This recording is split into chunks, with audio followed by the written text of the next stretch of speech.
नमस्कार दोस्तों, जय श्री राम, जय सीताराम, जय जय हनुमान, जय बागेश्वर धाम सरकार। दोस्तों, अपने घर के मंदिर में पूजा तो करते हैं न आप, और पूजा करते समय दीपक जलाने का नियम तो जरूर ही आपको पता होगा। तो जिस दीपक को आप भगवान का नाम लेकर जलाते हैं, कहीं वो दीपक कुछ गलत संकेत तो नहीं दे रहा आपको? क्या आपके दीपक की बाती पूरी जल जाती है या फिर उसमें घी और अधजली बाती बची रह जाती है? और कहीं आपके दीपक की बाती पर फूल तो नहीं बनता? और तो और दीपक की बाती पर फूल बन जाने का क्या मतलब होता है? तो क्या आप जानते हैं कि दीपक की बाती का पूरा जल जाना और बच जाना क्या संकेत देता है? कहीं आपके जीवन की सभी परेशानियों की वजह आपके जलाए हुए दीपक से तो नहीं जुड़ी हुई है? कहीं आप पहले से जले हुए दीपक में तो बाती नहीं जलाते? और क्या आपके पूजा का दीपक पुराना है या नया? आखिर कितने सालों से उस दीपक का इस्तेमाल कर रहे हैं आप? कहीं आपकी भी तो आदत नहीं हर थोड़े दिनों बाद दीपक को बदल देने की? तो दोस्तों, आपको जानकर हैरानी होगी कि अपने पूजा के मंदिर में दीपक जलाते समय अगर यह गलतियां आपने कर दी तो इनके परिणाम आपको भुगतने ही होते हैं। और दीपक की बाती का पूरा जल जाना और बाती का बच जाना भी अलग अलग संकेत देता है, जो हमारे लिए जानना बहुत जरूरी है। तो इन्हीं सब बातों को जानने के लिए इस वीडियो में आखिरी तक हमारे साथ बने रहिएगा। तो दोस्तों, स्वागत है आपका सीताराम टीवी पर। आगे बढ़ने से पहले वीडियो को लाइक जरूर कर दें, जिससे कि श्री बागेश्वर बालाजी की कृपा आप पर सदैव बनी रहे। और हो सके तो अपने दोस्तों रिश्तेदारों के साथ वीडियो को ज्यादा से ज्यादा शेयर जरूर कर दें, ताकि वो भी बालाजी महाराज की कृपा प्राप्त कर सकें। तो दोस्तों, जब हम पूजा करते हैं तो हमारा दीपक कभी कभी अचानक से बुझ जाता है, और कभी कभी ऐसा होता है कि हमारी पूजा होने के बाद हम उस दीपक को भगवान के सामने जला छोड़ देते हैं, लेकिन कुछ समय बाद वह खुद ब खुद बुझ जाता है और उसमें अधजली बाती और घी बचा रह जाता है। और कभी कभी तो हमारा दीपक पूरा जल जाता है और उसमें फूल भी बन जाता है। तो इनके अलग अलग नकारात्मक और सकारात्मक परिणाम होते हैं। तो सबसे पहले ये जानते हैं कि अगर हमारे दीपक में फूल बन रहा है तो इसका सीधा मतलब है कि भगवान ने हमारी प्रार्थना को स्वीकार कर लिया है और वह हमारी पूजा से प्रसन्न है। और इसका संकेत वह बाती में बने इस फूल के माध्यम से देते हैं। अगर आपके घर में दिव्य शक्तियां मौजूद हैं और आपके साथ साथ वो भी ईश्वर की पूजा में अपना ध्यान लगाती हैं, तो आपके दीपक की बाती में एक से ज्यादा फूल बनते हैं, और कभी कभी तो साक्षात किसी भी देवी देवता का रूप भी दिखने लगता है। तो अगर आपके दीपक में फूल बन रहा है तो आप सच में बहुत भाग्यशाली हैं। और इसी के साथ दीपक जलने के भी कुछ खास नियम आपको जरूर जानने चाहिए। दोस्तों, अगर आप पहले से जले हुए दीपक में अपनी बाती रखकर जलाते हैं तो ऐसा करने से दुर्भाग्य आपका पीछा कभी नहीं छोड़ता है।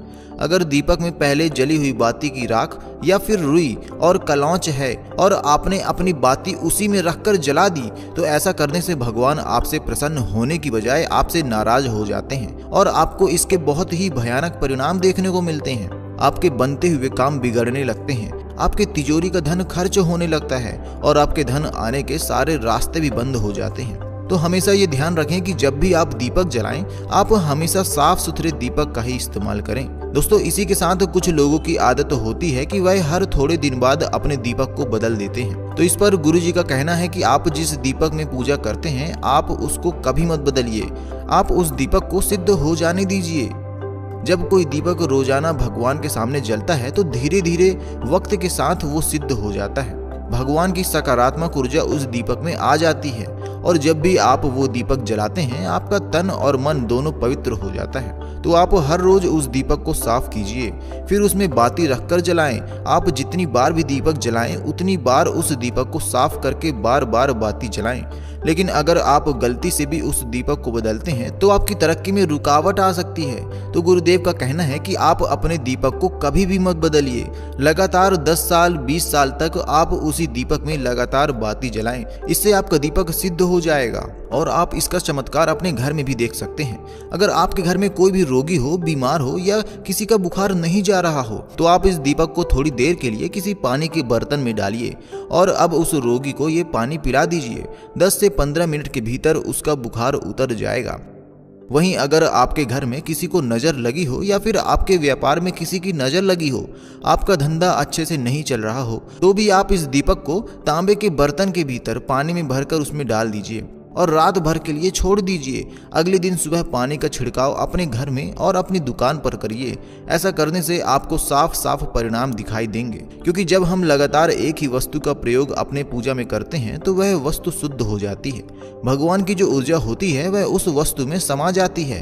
तो कभी भी अपने मंदिर के दीपक को बदलने की गलती ना करें। दोस्तों, अगर आपके मंदिर का दीपक टूट जाता है या फिर खराब हो जाता है या खंडित हो जाता है, आप तभी उस दीपक को बदल सकते हैं। लेकिन फिर भी आप उस दीपक को ना फेंकें, बल्कि इसे अपने घर में संभाल कर रखें, क्योंकि यह भगवान की सकारात्मक ऊर्जा का भंडार होता है।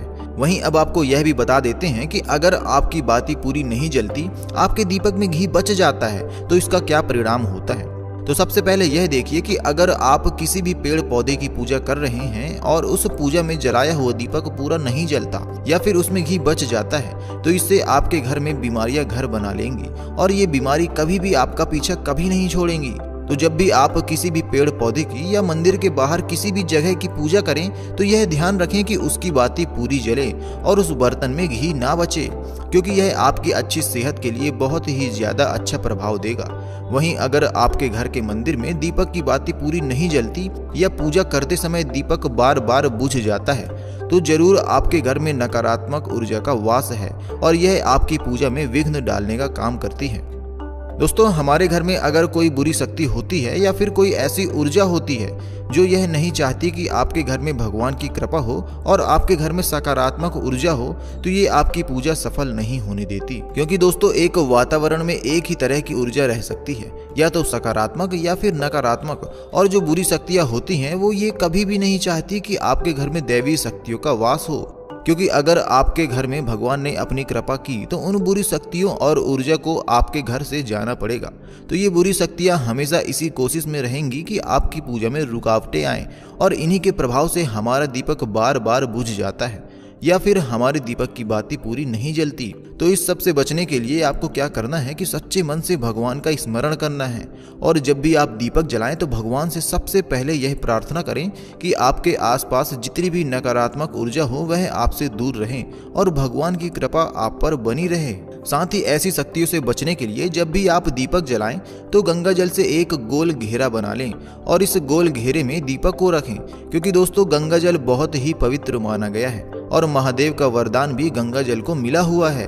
तो गंगा जल में सबसे पहले तो कोई भी बुरी शक्ति प्रवेश नहीं कर सकती, इसलिए कभी भी गंगा जल खराब नहीं होता और गंगा जल हर तरह की ऊर्जा को सकारात्मक ऊर्जा में बदल देता है। और अगर आप गंगा जल से बने हुए गोल घेरे में दीपक को रखेंगे तो यह आपकी पूजा में किसी भी शक्ति को विघ्न नहीं डालने देगा और कोई भी नकारात्मक शक्ति आपकी दीपक को बुझा नहीं पाएगी और आप निर्विघ्न अपनी पूजा संपन्न कर पाएंगे और दैवीय शक्तियां भी आपके जीवन में अपनी कृपा और आशीर्वाद बनाए रखेंगी। तो दोस्तों, उम्मीद करते हैं कि आपको गुरुजी के बताए हुए जो उपाय आज हमने इस वीडियो के माध्यम से बताए हैं आपके लिए शुभ फलदायी होंगे और बालाजी महाराज हर संकट से आपकी रक्षा जरूर करेंगे। तो अगर आपको गुरुजी की ये बातें अच्छी लगी हो तो वीडियो को लाइक कीजिए और कमेंट बॉक्स में जय श्री राम, जय बागेश्वर धाम सरकार, जय हनुमान, जय सीताराम जरूर लिखें। तो मिलते हैं अगली वीडियो में। धन्यवाद।